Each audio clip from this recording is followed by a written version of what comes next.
Yeah. Oh, Bisharp. Oh yeah, Bisharp. What's the other one? He looks so stupid.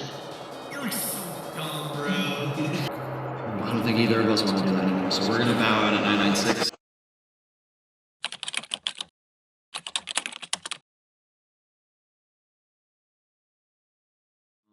It is 1 a.m. for me and Travis. We're gonna go to bed. Yeah. I hope you all have a great night or day or whenever I post this. I don't really know. Or whenever you see this. I don't know what I'm saying anymore. I'm tired. It had been months since Thatboyed had posted a YouTube video. It was sudden, unprompted, and left the small fanbase he did have quite confused. No shorts, no long forms. He even stopped streaming on Sundays. Until one day, March 27th of 2026, he went live. How are we doing, guys? I haven't streamed in a minute, but I've recently been really into shiny hunting, and I wanted to do an idea that I don't know if you guys know who Smallint is, but Smallint is a streamer that streams a bunch of Nintendo games, and he did a Pokemon challenge where he did Soul Silver with shinies only, and I'm kind of taking a little inspiration from that. I'm gonna do Pokemon Heart Gold with shinies only. I am using an emulator. I'm gonna allow myself to use speed up. Should be fun. You know, if I really grind this out, I can get this done in a couple weeks, but you know, it really depends on my luck. This could take a couple weeks, or I could be sitting here for months. So yeah, as stated, the rules for this challenge are going to be pretty simple. I can only use shiny Pokemon, and there are no exceptions. If I want to use an HM and don't have a Pokemon on my team that can learn it, I have to shiny hunt a Pokemon that can learn that HM. On top of this, I need to have a full team of shinies before the first Elite Four. The only slack I plan to cut myself is speed up, but otherwise the playthrough will go like any other playthrough. Like, I'm not going to hack in items or rare candies or anything. You will see, however, that I bend this precedent in one particular instance down the line. We'll get to that later, though. With all that stated, it's time for the first, and arguably most important hunt. The starter, of course. If you asked me which one I wanted the most, I would have said either Totodile or Cyndaquil. Totodile because it's actually the only one I've never gotten a shiny of in these games. Cyndaquil because it's my favorite of the three starters, and overall best for the early game. Chikorita, however, was one I wasn't opposed to either, as it would allow for the best chance of decent type diversity across the team in the future. This is because I already had a certain golden legendary Firebird and a red lake dragon on my list of hunts, and both Cyndaquil and Totodile's types overlap with those two, which I wanted to avoid where I could. The first hunt I also felt was going to be important because it was going to set the precedent for sticking true to the series. I haven't done the best at completing challenge series runs in the past, but this one was one I wanted to commit to. And if I could get out of the gate strong, I think I could motivate myself enough to really go through with completing this challenge. And boy, did I get out of the gate strong. I had been resetting for about 30 minutes, where 31 minutes ago my channel had been radio silent for months. And while that silence, you could say, was broken the moment the stream started, I think it really broke when 60 resets into the starter hunt, this happened.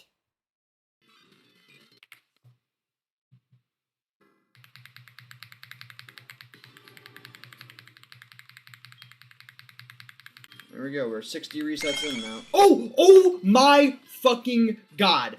Oh my god. Oh my god. Oh my god. What the fuck? What the fuck? Are we serious? Dude. 60 resets? 60. Look at that. That is such a nice shiny, isn't it? I think it's because I've done on and off resets on, like, my emulator on my phone in this same game, and I haven't gotten it in a while. So I think the luck transferred to this. 60 resets is diabolical. Okay, let me choose it. Let me choose the Chikorita. Autumn if it was female. It's male though, so I'm gonna do Fern.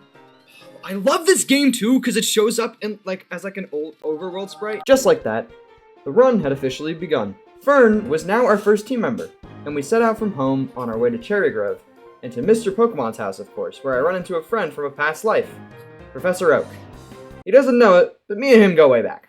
Following this interaction with Kanto's professor and Mr. Pokemon, I make my way back home to once again meet with Professor Elm, who claims some criminal stole one of his Pokemon. On the way back, I meet a mysterious red-haired fellow He looks a little familiar. He's very angsty and snobby and immediately challenges me to a battle, to which I figure out who our criminal is pretty quickly given the Cyndaquil he leads out. Fern, of course, is shiny, so he's better in battle because obviously that's how shinies work, and I go snitch on him to Professor Elm.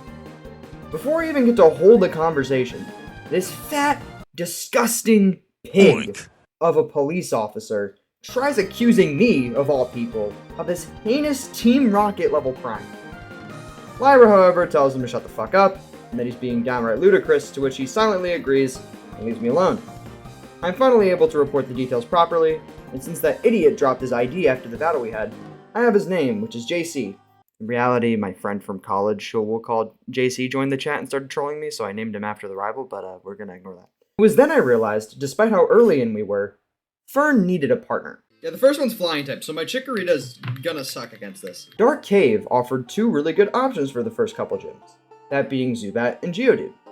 I was hoping for Geodude more due to it being even better for the first couple gyms than Zubat, along with its resistance to the infamous Miltank that Whitney possesses in the third gym. And before you say you'd be stuck with a Graveler, as a side rule I was going to allow Tradivos to fully evolve by like level 40.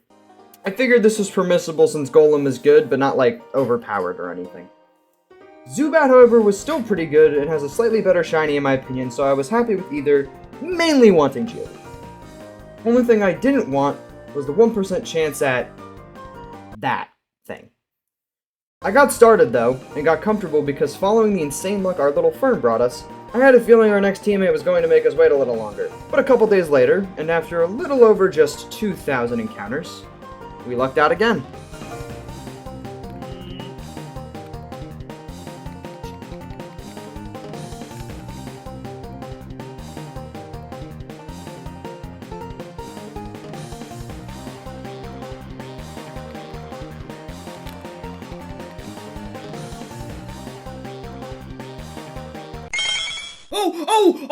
Oh! Shiny Zubat! Shiny Zubat! Yes! Oh my god! Oh, I wanted Geodude a little bit more, but I don't even care. I'm just so happy that's over. That was so under odds. 2,060 encounters. Oh, I just started the stream. Holy shit. Holy shit. Bang! First ball, baby! Let's go, shiny Zubat! High hopes. Melon joined the team, which again for me was a big morale boost. Prior to this, I had never done a 1 in 8 1992 hunt, and the adrenaline I felt was indescribable. To those of you out there scared to do hunts at these odds but contemplating it, please hear me when I say it's worth it to roll the dice. Even if it takes a while, and trust, some of these hunts will take a while, it is an uncanny sense of accomplishment when it finally does show itself. That being said, I finally was able to make some good progress with our now 2 shiny Pokemon. Faulkner stood no chance, although Bugsy was a little tricky, we did get by. Whitney was a struggle, which was inevitable, but after evolving Melon into a Golbat, we were able to thwart that godforsaken cow. Miltank, by the way, not Whitney. 3 gym badges in, with only 2 shinies, however, means we were going to have to start another hunt soon. And I had the perfect idea for another team member. You see, if you talk to Bill in Goldenrod, he gives you an Eevee, which if you soft reset enough times, can in fact be shiny. I didn't really know what to evolve the Eevee into, however. I knew I didn't want Vaporeon, Flareon, or Leafeon, because I had Fire, Water, and Grass types already drawn up for the team. Jolteon's shiny is abhorrent, and Glaceon is... well, Glaceon. That leaves Umbreon and Espeon, which I like Espeon more in battle, but I like Umbreon shiny a little bit more. Since I couldn't decide, I set a precedent that if this Eevee is under odds, it would become an Umbreon. And if it's over odds, it will be an Espeon. This is going to be a struggle though, as soft reset hunts that aren't the starter in this game are very time consuming, and even with speed up is going to take a while if I don't get the greatest luck. Given how my first 2 hunts went, I was incredibly nervous that I was going to be here for weeks staring at Eevees. Last one. Not shiny. Alrighty, let's see it. Alright.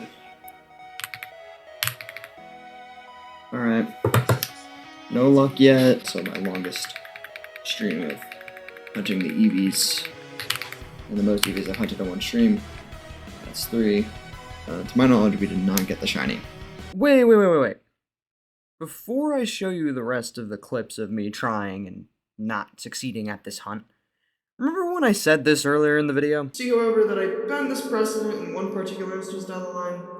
We'll get to that later, though. Yeah, a few thousand encounters into the Eevee hunt, my mother had notified me halfway through one of my streams that I had to babysit one of my nephews, which she had just dropped on me in that moment.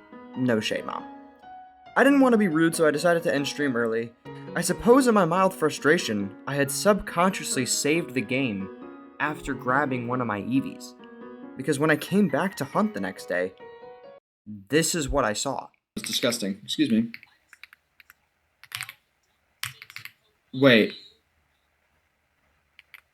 Did I save the game after getting the Eevee?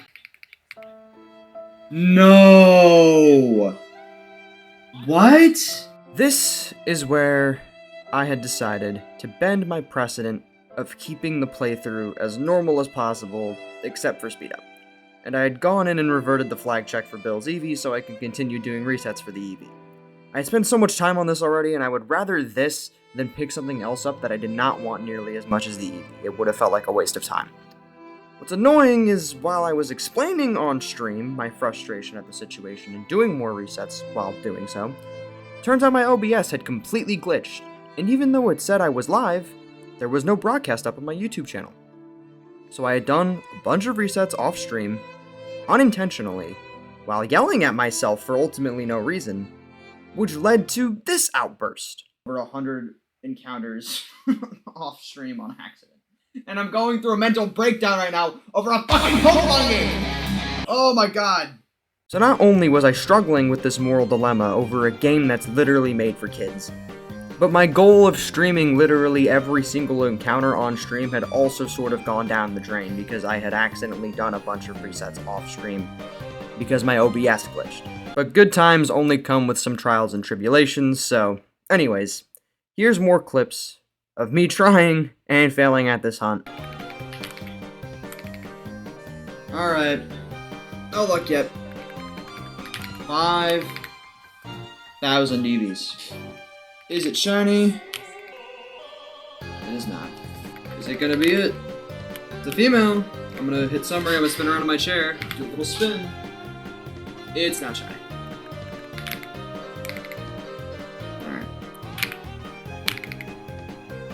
Alright. And we're now officially over odds now. Once we crossed odds for the first time this run, I was genuinely starting to panic. But hey, at least I knew what it was going to evolve into. Fortunately, it wasn't too much longer beyond full odds before our patience was rewarded. I wouldn't say that. I wouldn't say it. Kind of like so. Oh my god! Oh my god! Oh my god! Oh my god, it happened! Oh my god, it happened! Oh my god, it happened! It's been so long, dude. Oh my god. Now that our third team member was secured, it was time for some more gym badges. However, when it came time to get to Cyanwood City, I needed Surf. Here's the problem. None of my Pokemon can learn Surf. And as I said earlier, I cannot use non-shiny HM users. That means that before we can do another gym, we have to do another hunt again. Me and the chat thought for a bit, and decided to hunt on Route 35 for the 60% chance at a Nidoran. This was because Nidoking or Nidoqueen are great Pokemon that aren't water types that can learn Surf. I tried to get a non-water type because I was getting the red Gyarados soon anyways. It was still a 40% chance though that we had to phase, and even if we did get a Nidoran, there was a high chance it would be female, which a shiny Nidoqueen would be physically appalling to have on the team. I would still take it regardless, but I really wanted the male. It was only a 30% chance for a shiny male Nidoran on the first go, but I crossed my fingers and hoped for a miracle.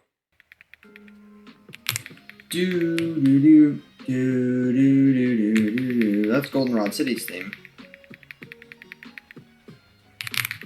I wasn't there too long ago. Not long ago at all.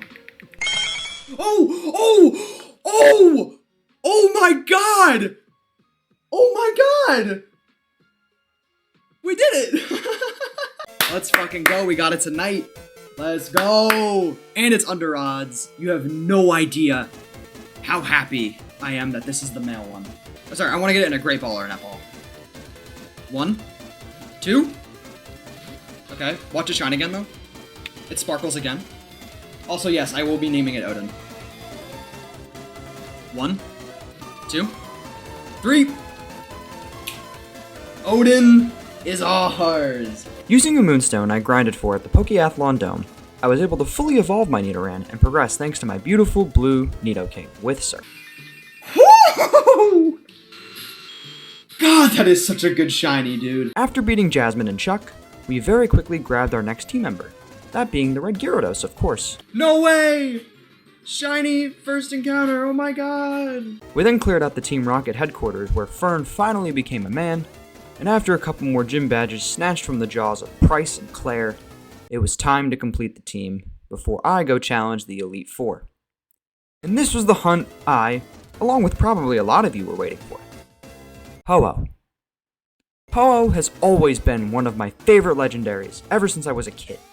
It felt like the most legendary looking Pokemon. Like when I think of legendary Pokemon, Ho-Oh I feel like symbolizes that to a T.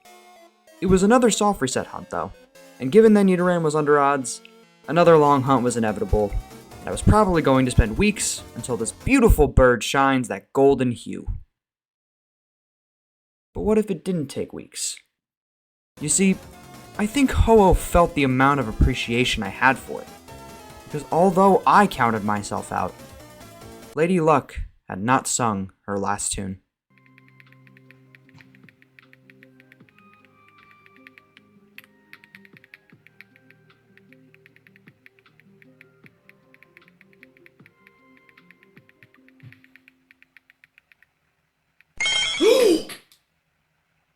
No way.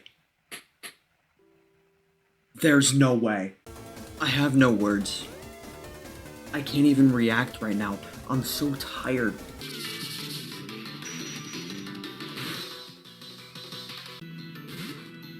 But it's also low enough to where 2 or 3 more of these, to be honest. Just in case I counted wrong.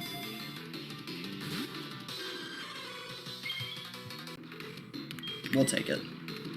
I would have loved to catch it in an Ultra Ball because I bought all of them for a reason. I bought way too many for the record, but... there we go. We got it one way or another. Horizon had joined the team after an astoundingly lucky hunt. So that's it, right? My team is full of shinies now. All that's left is to beat the game, to which I quickly started on by taking down JC, the Elite Four, and defeating Lance, the champion. Look at that team! But we're not done yet, guys. We can't be the best unless we beat the real Pokemon League champion, which is Red. So, I did a couple gyms in Kanto, which, by the way, I struggled with because this Lieutenant Surge battle was ridiculous, because Double Team is worse than the fucking devil. But after I finished the first couple of gyms, I did have an idea. I was contemplating the idea of doing one final hunt. Lugia was out of the question as I had already used my Master Ball, there was too much type overlap, and all in all it was just a little too risky for my liking. But I did still want something really good on the team, but I probably couldn't get a legendary, right? Wrong. You know how early in the story you can release the legendary dogs in the wild? I decided not to hunt them because the resets would take way too long and they'd be hard to catch, etc. There is, however, one legendary dog that you can reset for in this game. Suicune. And after looking up the odds for catching a Suicune in a netball at decently low health, and seeing that it was around 3 to 4% per ball, I figured it was a good enough chance to consider doing one final bonus hunt. Keep in mind, I had no Master Ball anymore, so I could potentially fail this hunt if I got unlucky enough. I asked the chat, the majority opted for one last victory lap before we finally put this run to bed. And with that, we were not only going for a full shiny team, but now a full odds shiny team. I did a test capture on the Suicune, to which I actually failed the capture. For the record, it's statistically unlikely for that to happen with the amount of netballs and ultra balls I threw at this low health Suicune. I could have moved on and just told myself, well, I got unlucky once, so I'll catch it when it shines. But it didn't sit right with me. so I got Thunderwave on my hoe after grinding for it in the Battle Frontier. With that, the hunt started, and with the prior knowledge of how only one of my hunts have gone over odds by a hair, and I've had 2 incredibly lucky ones, I had a feeling that what was coming was going to be painful. Not only that, but this is another hunt that unfortunately has some association with Bill. You know, the guy who gave me my 1 over odds hunt so far? Yeah, I could brush this off as a meaningless correlation, but this just did not bode well for me. And as each and every 1,000 encounter mark passed, this victory lap was slowly becoming that of a victory marathon. Each passing day, I couldn't help but think, what if I'm one of those people that goes like 30 or 40k for a shiny Pokemon? What if I get so damn unlucky, I'm here for another month, for just a single shiny? Sooner or later, I hit odds again. And this is the point where most people might think, well, it's only a matter of time now. But no, I was genuinely nervous as to how long this could take. It's unlikely I'd be one of those people that goes above double or triple odds, but at the same time, it has to happen to someone. And knowing that someone could be me sort of loomed over me. I still had some hope at times, but definitely not as much as other times in this run. We crossed 10k for the first time in any of these hunts, which was a punch to the gut. At this point, with each passing encounter, I was just hoping and begging that I would not be a part of that small percentage that sees 30k in the encounter number. About 12,155 encounters in, I had to get superstitious. You know what? Maybe I should lead with something else. I think I'm going to give Horizon a break. He hasn't been doing anything for me in the last over 12,000 encounters. When I asked my chat who the new lead should be, one of them by the name of Derek called his shot. Meganium. It was the earliest SR and it's a Leaf Clover. I like Derek's logic here, but the thing is, I've passed the Zubat hunt. Meganium has done nothing for me. But at the same time, maybe it's recharged. You know what? I'm trusting you. Better make some fucking magic happen. I couldn't argue with his logic, so I gave it a go. And clearly he knew something that me and none of the other chatters did. Because 5 encounters after, something incredible happened.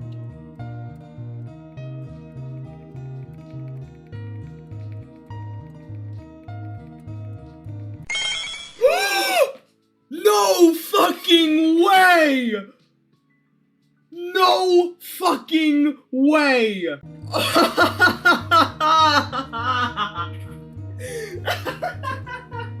No fucking way! Oh my god, it's over, guys. I did have a very brief scare during this catch because I forgot Ho had the pressure ability, which doubles PowerPoint usage from the foe. Power. Oh my god, wait. I forgot about pressure. Oh, fuck, I forgot about pressure. Which essentially halved my time to catch the Suicune. Luckily, it only took about 5 nap balls. Yes! Oh my god, dude! So we narrowly avoided disaster. And there it was. We defeated our true rival, which was Bill, and Aurora had joined the team. The final piece to the puzzle, and our longest hunt by almost 4,000 encounters. All that was left was the final and biggest hurdle in potentially any of the Pokemon games. I did a lot of level grinding on the team before the next stream had started. I went live, and after some last minute preparations, it was time. I beat the rest of the gyms on stream while my chat watched as this journey was coming to a close, and when it was all said and done, I climbed Mount Silver to take on the toughest trainer across the Kanto and Johto regions.